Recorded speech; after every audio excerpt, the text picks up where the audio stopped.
Saskatchewan pharmacists feel about more prescription power. Still searching for the cause of the SaskTel outage last Friday. And helping Ukraine's ag industry under the shadow of war. Live from our studios in Regina, this is CTV News. Good evening. Saskatchewan pharmacists will soon be able to substitute medications under certain conditions in a move that the province hopes will ease pressure on the healthcare system. Here's Jacob Carr now with how pharmacy groups feel about this move. Being able to prescribe substitutions for medications under certain circumstances is a big win for the Pharmacy Association of Saskatchewan, following the province's announcement of new training being offered that will allow them to do so. According to the association, this will expand pharmacists' scope and increase capacity in the healthcare system at the same time. Adding the training required to properly implement the new policy will be a refresher course for pharmacists. Well, pharmacists are actually medication specialists, so they are fully aware of substituting different medications as the case may be. This allows it to actually take place. In a news release sent last week, Health Minister Jeremy Cockrell highlighted the importance of Saskatchewan's pharmacists and what this will mean for their patients, saying pharmacists are trusted, highly skilled health professionals who in many communities are the primary access point for healthcare services. Giving them the ability to prescribe alternative medications means Saskatchewan patients can benefit from more timely and accessible healthcare. The provincial opposition is in favor of the move, which has already been implemented in 9 other provinces and territories. This is something that we'd support, right? We want to increase access to primary health care and ease in accessing whatever that looks like for Saskatchewan people. Fougere says this policy will especially benefit remote and rural residents who do not have a healthcare practitioner in their community. Because if you have, say, heartburn medications not working properly, you can't get what you need, it can be substituted right away by the pharmacist rather than going to an urban center and finding a doctor to help you out. So these are just ways to build greater capacity. With this announcement being made last week, Fougere says it will have an impact quickly as many pharmacists are able to take the necessary training right away. Jacob Carr, CTV News, Regina. The Saskatchewan NDP claims the provincial government's deficit is even larger than reported. During a press conference today, NDP MLA Alina Young says the province is using a carbon tax-related line item to supplement the number. Last week, the finance minister reported a projected $349 million deficit in a first quarter update. However, Young says the number could be closer to $800 million. This government is either planning to impose a carbon tax, which means they lied, or their budget deficit is actually $500 million larger, $815 million at the end of Q1, which again means they lied. And they're using these carbon tax dollars to prop up their fictional budget. In a response, the government said it's seeking the removal of the industrial carbon tax, which plans to replace the federal rate with its own provincial plan, pending approval. As discussions continue, SaskPower is absorbing the cost of not collecting the carbon tax payments in the meantime. SaskTel's network is back up to speed after an outage last week, but the cause still under investigation. The Crown Corporation says it's investigating the cause for its system network failure. The outage began back on 8:30 a.m. Friday, impacting cellular calling and business customers, but emergency services stayed online. SaskTel says the network was fully restored by about 5:45 p.m. that same day. We are still conducting a thorough investigation, but we were able to restore services because we discovered that there was a system network failure. We were able to reroute traffic within the network, which then allowed us to restore services. But as I said, we're conducting a thorough investigation to determine what caused the system network failure so that we can avoid similar outages in the future. The company hopes to conclude this investigation by the end of the week, but cannot confirm the exact timeline. SaskTel has about 3,000 business customers and around 600,000 customers connected to its cellular and voice services. Saskatchewan family looking for answers, wanting to know what happened prior to their child's death almost 3 years ago. The child was in the care of the province at the time. An inquest into his death began today, and as Keenan Surikon tells us, they're hoping to understand what happened and find some closure. A Saskatoon mother says group home staff were dismissive of her concerns and downplayed the condition of her son's health in the days before his death. 14-year-old Brandon Schaefer Kovacs died at Jim Pattison Children's Hospital in November 2022 while he was under the care of the Ministry of Social Services and living at Eagles Nest Youth Ranch. The boy's mom, Chantel Schaefer, was first to testify Monday, saying her son had mental health and physical challenges that required him to be under 24/7 care. More than a week before his death, Schaefer said her son seemed off and had a stomach ache. During a separate visit that week, she said her son was slumped over in bed slurring his words before he was sent to hospital without her knowledge. He would die there 3 days later. Schaefer says she was infrequently informed about her child's condition from group home staff and says she asked for him to go to hospital earlier and staff wouldn't respond. During her testimony, we learned Schaefer Kovacs had 16 appointments in 9 months for his mental health, pneumonia, asthma, and diet problems, some of which his mom knew about and some she found out about afterwards. A doctor testifying in the afternoon said Schaefer Kovacs died after getting infected with a combination of streptococcal pneumonia and influenza A, and said had Schaefer Kovacs come to hospital earlier, absolutely he would have had a better chance of living. A group home staff member testified Schaefer Kovacs asked staff to go to the hospital days earlier, and senior colleagues responded by saying the boy was playing up cold symptoms to get out of going to school. The inquest is expected to take at least 2 more days. Keenan Sorakan, CTV News, Saskatoon. Well, this year's crop is not the only thing some Saskatchewan producers are concerned about. A few are actually helping out farmers from Ukraine who have seen their agriculture industry destroyed by the invasion of Russia. Regina Declute has more. Years into its war with Russia, Ukrainian farmers are rebuilding the country's agriculture industry with help from the Canadian prairies. It is showing that there are ways to grow, and not everything is so gloomy as they see it in Ukraine. He says small producers in Ukraine are especially vulnerable. Men can be conscripted while their farms are damaged. They are very dependent on what they produce, and when Russians came, were passing through the villages and through their locations, they destroyed a lot of their houses and facilities. His organization collects donations from abroad to rebuild farms. But they also work with foreign experts to improve existing practices. An Alberta-based ag coach for regenerative farming, who has deep roots in the Yorkton area, is one of those experts. The end of June, flew over for 3 weeks. We toured around to 12 different farms. We looked at 28 soil pits, different fields, and got to see the countryside. He says it's interesting to see just how many similarities we share with Ukraine when it comes to agriculture. There, and you look at the topography, the landscape, the plants that were growing there, like the weeds even, it's all very, very similar. Greenishin says it's a challenge to bring people to Ukraine, as many are afraid. They never regret it. On the contrary, they were leaving Ukraine with huge emotions, positive emotions, and even air raid alerts that happened very often do not look so scary. He and some other Ukrainian producers will be coming to Canada in October to learn more about regenerative farming practices. Fruzsina Declute, CTV News, Yorkton.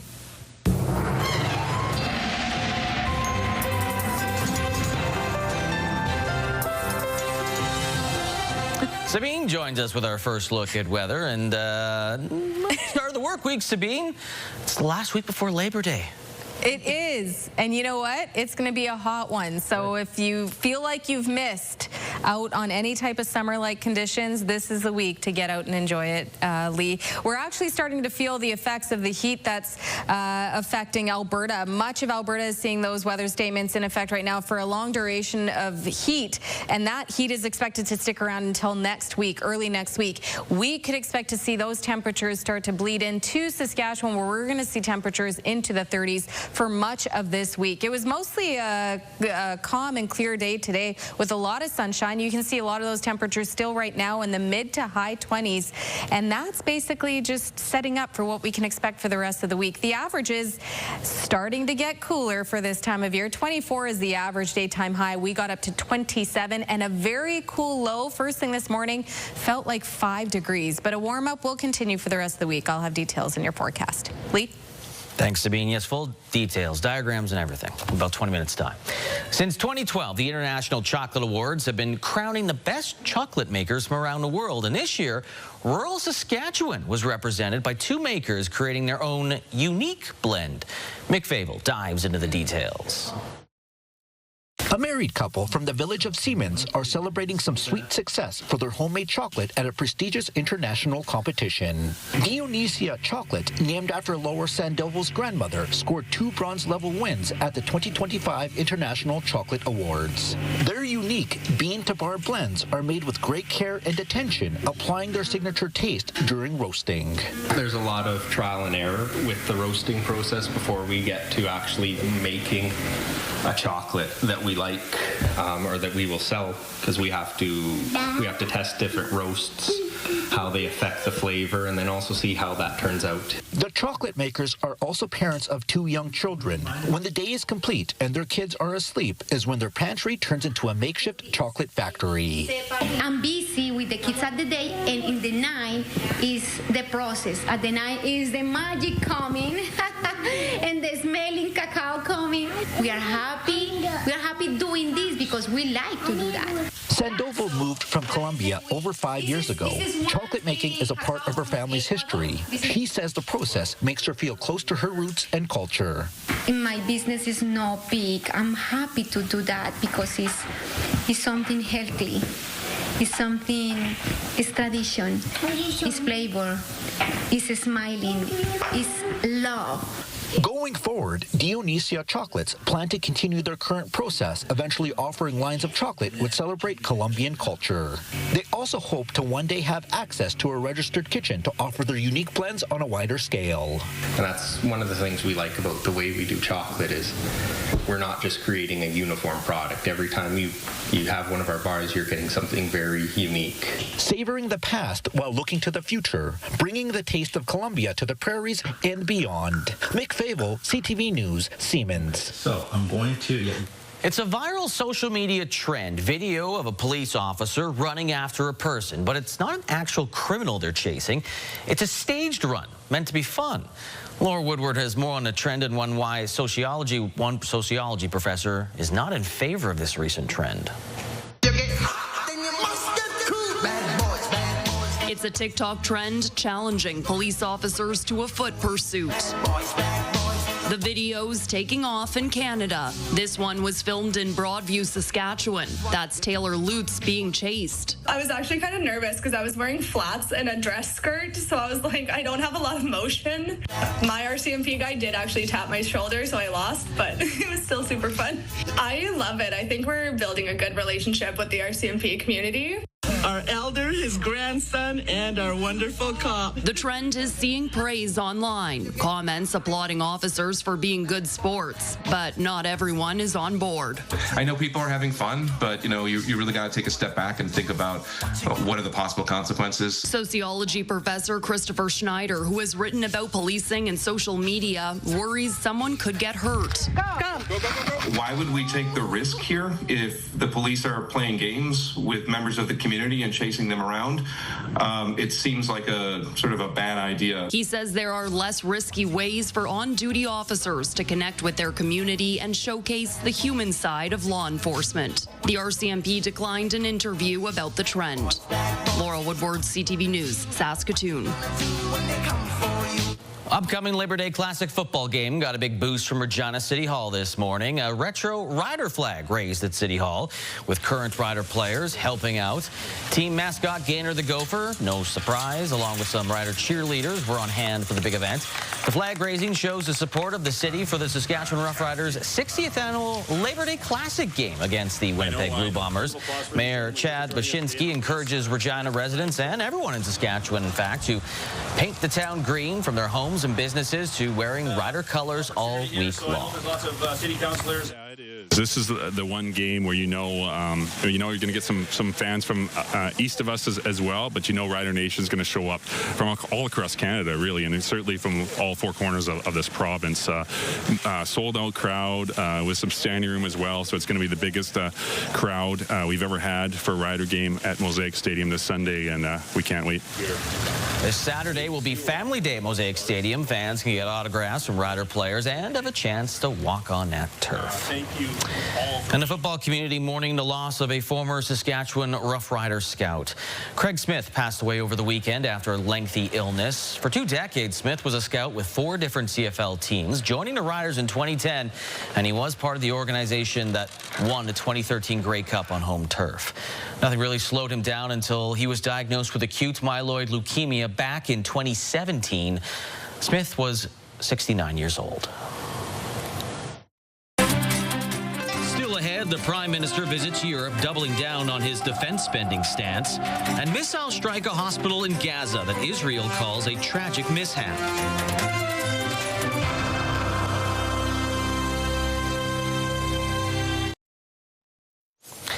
Prime Minister Mark Carney continues his hunt for new friends amid Canada's trade war with the United States. While he spent much of the day in Poland to announce a new strategic partnership there, he's now in Germany in his push to draw closer ties to Europe. CTV's Abigail Bimman has the latest. The Maple Leafs on your shoulders. They feel hope. Prime Minister Mark Carney stressed to Canadian troops in Warsaw and European leaders, Canada is ready to spend big on defense. We will quadruple our spending on defense between now and the end of the decade. Not only promising to meet NATO's 2% of GDP spending target by this year, but the new target of 5% by 2030. We have your backs. We're serious about this. Carney bringing his defense minister along to many European meetings, including the trip to Ukraine, which marks a shift from the past. I think what it indicates is that the landscape has changed. I think Canadians know that the landscape has changed, that the geopolitics are changing, that the threat landscape has changed. David McGuinty says Canada's defense plan needs diversification. We're not only making a diplomatic visit, but we're really interested in diversifying our alliances and our defense investments, and having Minister McGuinty there puts an exclamation point behind that. Diversification. We've heard that word a lot from the Prime Minister about trade, too, given the trade war with the United States.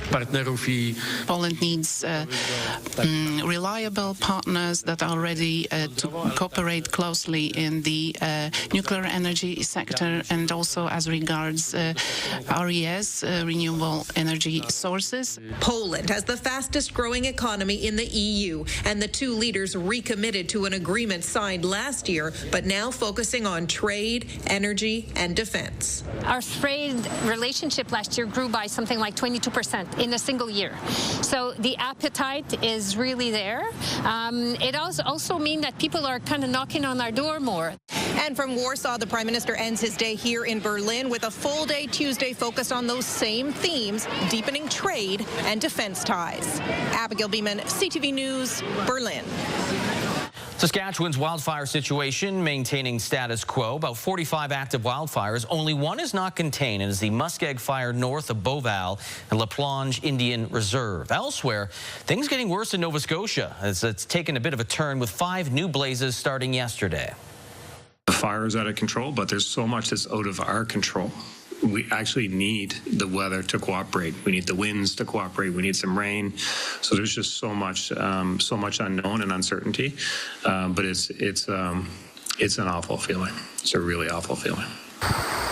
2 out-of-control fires in the province, the biggest of which, the Long Lake Fire in Annapolis County, sits at about more than 7,700 square kilometers. More than 230 homes have been evacuated because of that fire.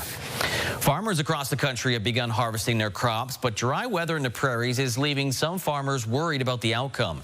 CTV's Alex Scarpa caught up with a few farmers in Manitoba to get a sense of the impact.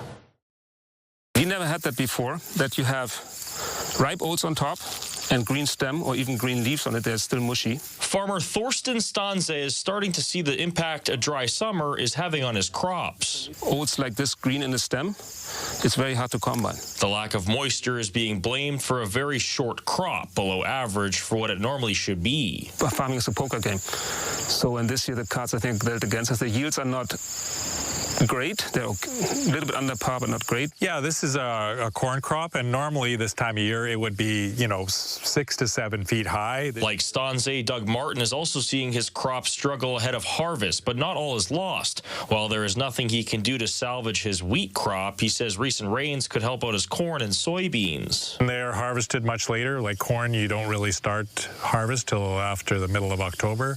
So you can see here the corn is still green and still filling. So there's a potential there for this rain to help. It's not just hot and dry weather throughout the summer that has had an impact on Canadian farmers, but some Manitoba farmers I spoke to say China's recent canola tariff will have a significant effect on their bottom line. The latest duty is bringing forth uncertainty for canola farmers at the beginning of harvest. What it will do is have a depressing effect on not only the price, but the marketability later on when production is in the bin for farmers to sell it. It's not a good situation for them. Canola seed production generated $12.9 billion in 2024, making it the most valuable field crop in the country. Stanze, who produces around 2,000 metric tons of canola each year, is worried. It's a big moneymaker normally, but if you're losing that market, then it's very bad. If nothing changes, Stanze says he will reduce the percentage of canola he'll produce next year. Alex Carpus, CTV News, near Morris, Manitoba. New figures show U.S. border guards have been ramping up searches of electronic devices. U.S. Customs and Border Protection data reveal about 15,000 devices were searched between April and July. That's the highest number since 2018. About 78% of travelers checked were not American. The searches typically involve an agent looking through the device's contents. Advanced searches can be conducted if there is a national security concern or that suspicion somebody broke the law. In the Middle East, Palestinian health officials say Israeli strikes on a hospital in southern Gaza killed 20 people. Medical officials say Nasser Hospital was struck twice minutes apart. 5 journalists are among those killed. It was the latest in multiple Israeli attacks on hospitals throughout the war. There is condemnation of today's strikes, including from the UN, where a spokesperson delivered a statement on behalf of the Secretary General. He calls for a prompt, impartial investigation into these killings. He reiterates that medical personnel and journalists must be able to perform their essential duties without interference, without intimidation, and without harm, and in full accordance with international humanitarian law. The Secretary General reiterates his call for an immediate and permanent ceasefire, unfettered humanitarian access across Gaza, and for the immediate and unconditional release of all hostages being held in Gaza. Israeli Prime Minister's office said the strike was a tragic mishap and that the military is investigating. Coming up, the need for speed. A look at the growing number of women and girls trying out kart racing.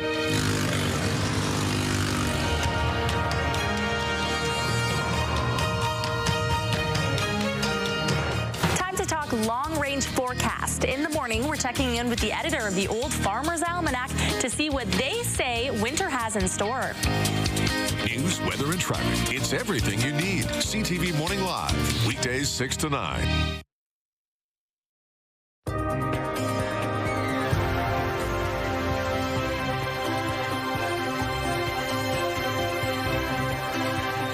Welcome back. Another beautiful warm day in Regina and really much of Saskatchewan today saw mostly clear conditions, a lot of sunshine, and the temperature in Regina warmed up to about 27 degrees, and we are sitting at 27 right now with the winds just at 15 kilometers an hour. The winds haven't been a big story for today and shouldn't be for the rest of the week, but the heat is going to be a story for us. Now, again, over the last couple of hours, haven't really seen much in terms of active weather. Our friends to the west of us in Alberta Regina. They have some special weather statements in effect for a long-duration heat event, which essentially is saying that they're going to see some very warm temperatures for pretty much the entire week, and it's not expected to get a little cooler until early next week, which we could start to feel the effects of that heat into Saskatchewan. As of right now, it looks like we could see 30-degree temperatures from, well, now until by the end of this week, reaching into Saturday. In terms of active weather, I don't really have much to show you. We're basically going to see mostly clear conditions well into the rest of the week. Slight chance we could see a little bit of cloud cover rolling through Tuesday, but other than that, continuing into Wednesday, by Wednesday afternoon, we could see some scattered precipitation in parts of eastern Saskatchewan and even just north of Saskatoon as well, but not some large systems that are bringing any type of large rainfall totals through. You can see, yeah, there wasn't much to show you on that tracker. Temperatures well above the average for our lows tonight, still sitting in the low teens. Average is usually about 9 degrees at this time of year. And tomorrow, again, temperatures back into the 30s for Laloche and Lloydminster, mainly sunny there. 29 for Prince Albert and 28 for La Ronge, seeing a mix of sun and cloud. Saskatoon and Yorkton also 30 degrees tomorrow, mainly sunny. 31 and a mix of sun and cloud for North Battleford. In the southwest, also still in 30s, low 30s. 31 for Swift Current and Maple Creek, nothing but sunshine there. And even temperatures tonight, warmer than the average. 14 for Maple Creek, 13 for Swift Current. Moose Jaw 33 degrees tomorrow, mainly sunny. 12 degrees tonight, all seeing clear conditions tonight as well. A little cooler than seasonal for Estevan at 8 degrees, but warming up to 29 tomorrow. Sunshine there. And Weyburn and Assiniboia, nothing but sunshine. 31 degrees is the expected daytime high. And for Regina tonight, dipping to 9 degrees, which is average. Calm winds up to about 15 kilometers an hour. And then tomorrow, warming up to 31 degrees. Could feel more like about 33 degrees. And with the wind up to about 25 kilometers an hour, but a whole lot of sunshine expected throughout the day as well. And this is a look at your next 7 days. It's a very warm next 7 days. So 31 tomorrow, nothing but sunshine there. Wednesday, 30 degrees, sunshine, mix of sun and cloud. Thursday, 30 degrees. 30 also expected for Friday with mainly sunny conditions. And by Saturday, we drop below 30, but still above average. 27 and mainly sunny on Saturday. So again, Saturday is the Rider Fan Day. So if you're heading out, make sure you're wearing sunscreen, keeping that sun protection with the warm temperatures. And of course, game day Sunday, 28 degrees, mainly sunny there. And then to start your, well, I guess not start your work week because it is Labor Day Monday, 27 and a mix of sun and clouds. So well above seasonal temperatures for your last week of August, Lee. We're going to see a lot of summer-like conditions actually even reaching into the beginning of next week as well. And I see no Rider logo there on the Sundays. Oh, there's disappointment. Again, I dropped the ball. It's my fault. But I am wearing green. Oh. You don't care. No, I mean. Yeah. Thank you, Sabine. Bye. Okay, we all know the video game Mario Kart, or at least most of us have heard of it or seen it before, but why not try the real thing? Saskatchewan's Go-kart community slowly increasing in size with a small but dedicated group of female drivers embracing the sport. Sierra D'Souza Butts has those details.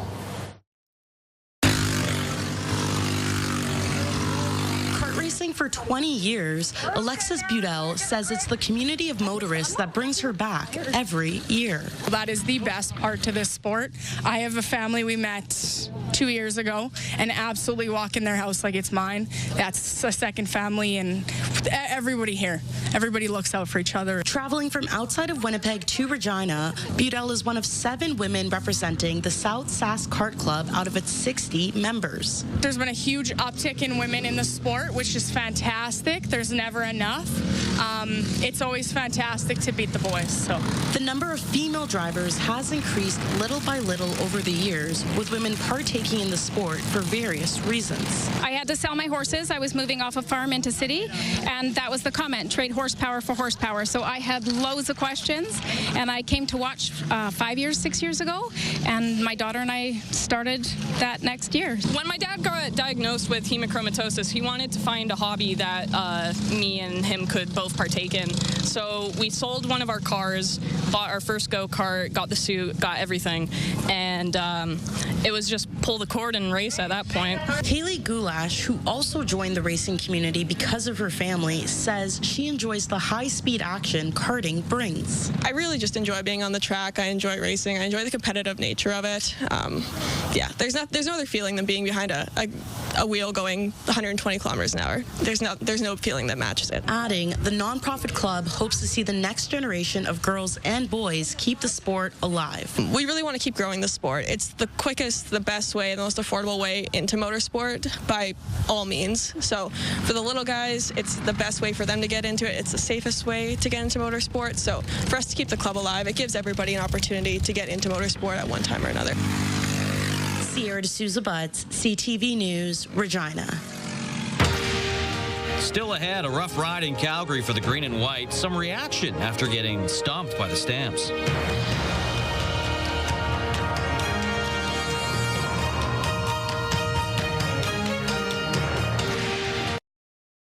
Wardrobe consideration in part by Colin O'Brien Men's Shop.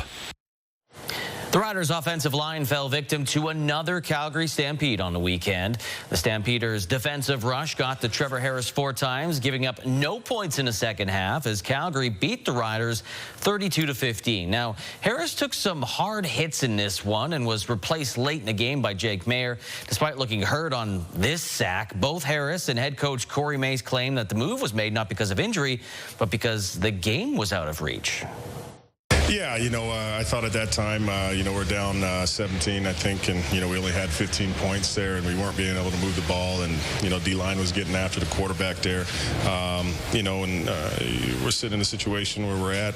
I just thought it made more sense for us, let's get some live reps there with Jake, and I thought he was fairly efficient for himself, and you never know how that goes, going down the line, just to get as many reps as you possibly can. So, yeah, man, just a decision I thought about for the future of the season.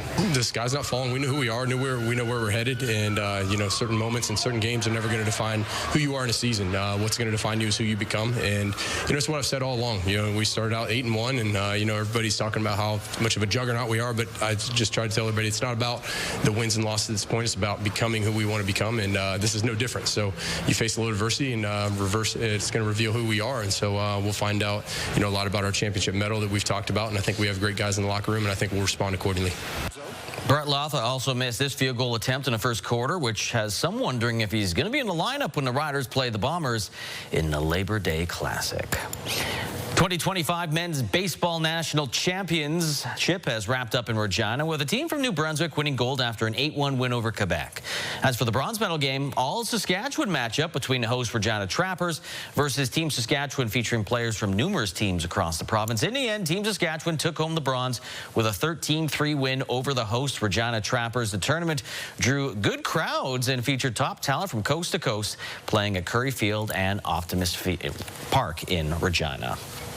And it has been an incredible year so far for Canadian women in sport. The latest major win was golfer Brooke Henderson, won her second Canadian Open this weekend. Her first, of course, was years ago here in Regina. But this marks a major comeback for her. CTV's John Venavali Rao has more. Little kiss. For Brooke Henderson, it was a moment to embrace after a masterful performance on home soil. The comeback is complete. The pride of Smith Falls, Ontario, back on top and showing once more why she's Canada's most successful golfer ever. This week was beyond special. To be able to finish it off and hoist the trophy again is extremely cool. It feels super surreal still. The win marking her 14th on the LPGA Tour and ending a 2-year drought. She first won the Canadian Women's Open in 2018, and to do it again at age 27 is remarkable. I'm just super excited that this actually happened. It's like a dream come true again. You can't help but reflect on how the young up-and-coming talent has been inspired by Brooke's accomplishments. Look at McIntosh go. That accomplishment follows others by women athletes this year. Isn't she amazing, including Toronto's Summer McIntosh, who made a splash in Singapore, claiming 4 gold medals at the World Aquatics Championship. And then there's Victoria Mboko, also 18, who weeks ago stunned the tennis world, winning at the Canadian Open in Montreal. Though today fell short of expectations as she appeared at the U.S. Open for the first time, dominated by her Czech opponent, a two-time Grand Slam champion. Still, for Canadian women in sport, overall, it's been an incredible and inspirational run.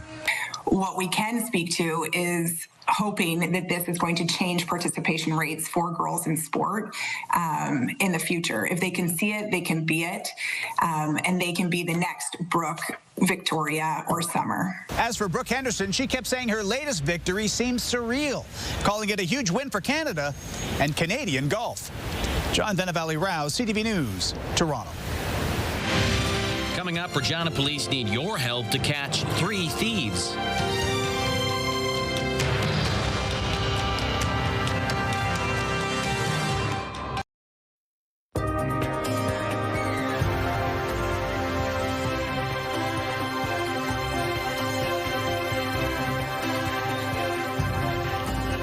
Welcome back. We're going to take a look at your rural forecast, and into tomorrow it's the same story for pretty much the entire province. We're going to see those above seasonal temperatures nearing 30 degrees for many areas and very clear conditions, so a lot of sunshine expected for tomorrow. Let's take a look at what we've got going on. So 29 degrees for Hudson Bay, Melfort, Spiritwood.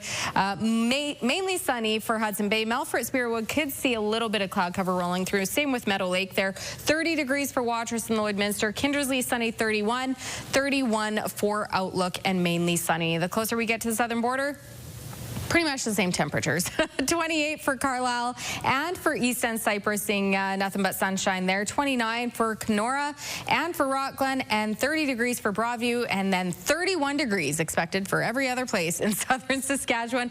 Could fluctuate by a couple degrees, but a lot of sunshine. And again, it's just knowing that we're going to see warmer than seasonal temperatures. It's a perfect day to head out to the lake if you're taking a look at Kenosee Lake there, where internet speeds up to 1 gig are available through SaskTel. 30 degrees is the expected daytime high for Kenosee Lake. Nothing but sunshine, and the winds anywhere between 15 to 25 kilometers an hour.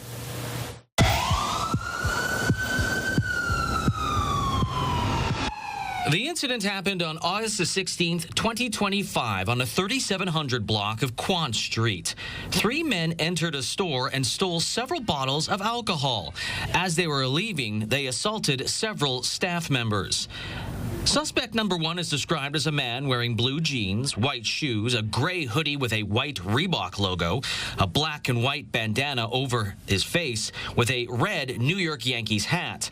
Suspect number 2 was a male wearing blue jeans, a white black shoes, black shirt, black leather jacket, a black face mask, black sunglasses, and a red and black Chicago Bulls hat. Suspect number 3 was a man wearing camo shorts with white shoes, gray sweater, and was wearing a green hat. I'm Constable Dana Adams with the Regina Police Service. Crime Stoppers will pay up to $2,000 cash reward for information on this or any other serious crime in Regina. Callers do not have to identify themselves. Calls are not traced or recorded. In Regina, Saskatchewan, and Canada, call Crime Stoppers at 1-800-222-TIPS. That's 1-800-222-8477. You can also access our website at www.reginacrimestoppers.ca. Remember, our community suffers when you remain silent. Please report crime. Crime Stoppers is brought to you by Leak Audiology, helping you live well with better hearing. Well, Saturday marked another year to celebrate I Love Regina Day. It was hosted at Victoria Park. Local live entertainment, a free lunch, children's activities, Indigenous activities, among the many events that happened in the park. While the Saskatchewan Roughriders hold the summer attention during their successful start to the season, the city of Regina announced a partnership with the Pats for the 25-26 season. On November 4th, the first I Love Regina game will be held at the Brand Centre, where the Pats will host the Calgary Hitmen. We have an amazing hockey team, and there's some really exciting things happening with our Regina Pats. And I'm really excited that we're able to get this partnership going, and the first ever collaboration for the city and the Pats to come together for I Love Regina Day game. We've had a number of meetings to kind of scope out what the game night could look like, how we wanted to bring all the groups together, and most importantly, how we can celebrate the city of Regina and the community of Regina and put on an exciting game night that is for everyone. Pat's training camp officially gets underway on Wednesday, with the home opener taking place Friday, September the 26th. Also on Saturday was the third annual edition of the Trunk Sale and Barbecue in Regina, hosted by Little Flower Parish. It's known as a more British tradition, but residents turned a garage sale into a trunk sale where sellers would line up in a parking lot. It's also a way for local producers to sell their own products. Markets going in different directions. The TSX dropped by 163 points, while the Dow Jones jumped up by 846 points. As for your Canadian dollar, it dropped a little more than 1/10 of a cent, close to 2/10 of a cent, to 72.15 cents U.S.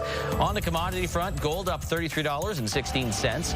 West Texas Intermediate crude up $1.14, while Western Canadian Select crude was up 17 cents. And gas in Regina, we have seen some movement. It has jumped up a fair bit. It is currently sitting at $1.46.9 per liter.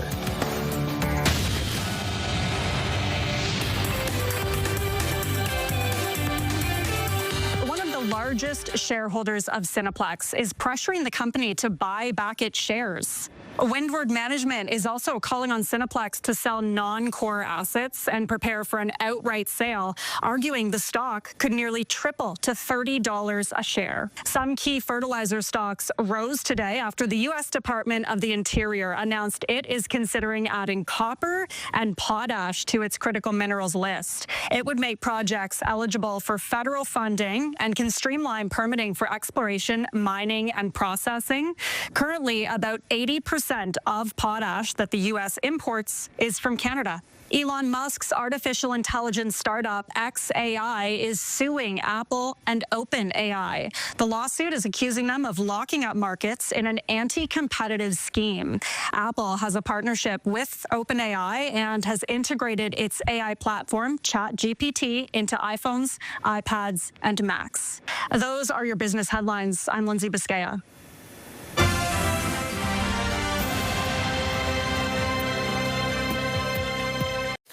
What's on tonight, you ask? Well, American Ninja Warrior at 7, followed by Match Game, bang, at 10.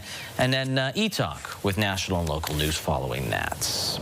You might have saw a commercial for tickets on sale for Shake the Lake. They're not, because hundreds of music fans were at the Connexus Arts Centre in Regina this weekend for Canadian rock.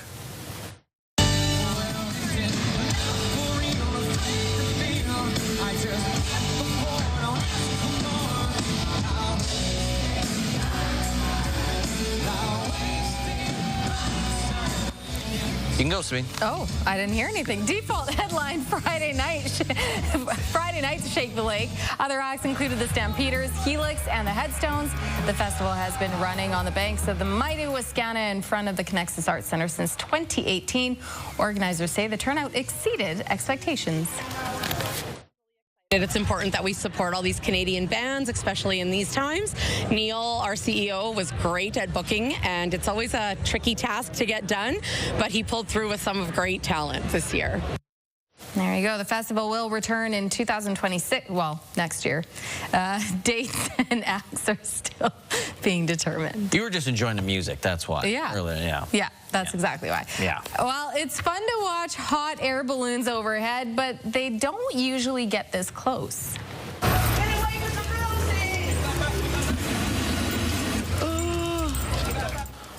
Oops. Residents in Bedford, UK, watched a hot air balloon land basically in the middle of their street. Several bystanders helped steady the balloon and guide it away from the cars, power lines, and houses as it landed. The British Balloon and Airship Club reports that the balloon landed without incidents, although I would argue this is a bit of an incident to have the balloon landing right there.